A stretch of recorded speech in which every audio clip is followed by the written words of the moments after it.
Okay, remember that transition questions are not grammar questions. So the fact that we've got a semicolon here has nothing to do with this, right? It's basically just doing what it does in the grammar section. It's a period.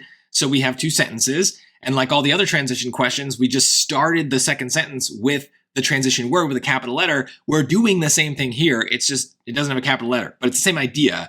So don't worry about the semicolon. It has no effect on how we approach this question.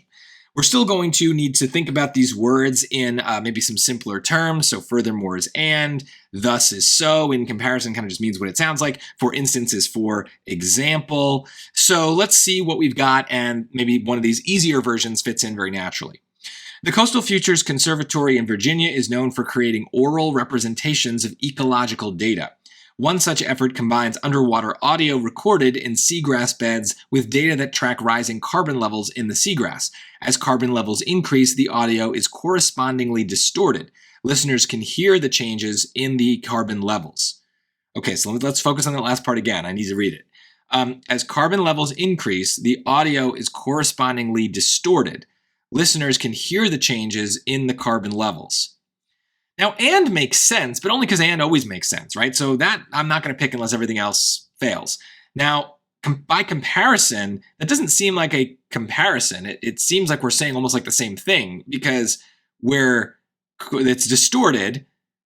I'm about to say the answer. So listeners can hear the changes in the carbon levels, right? So the carbon distorts it. So the carbon is audible, is something that they can hear. It feels like a so situation. So by comparison, we're not comparing two different things. This is the same thing. We're just kind of adding on to how we interpret it. So by comparison doesn't work. And it's not, for example, I think is very tempting here, actually. But listeners hearing the changes is not an example of the distortion, right?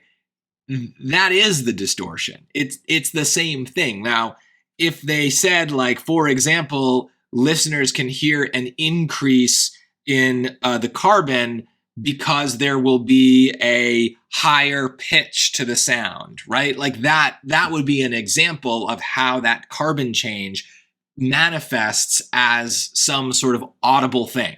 But they're not getting that specific. They're just saying generally that the carbon changes distort the sound.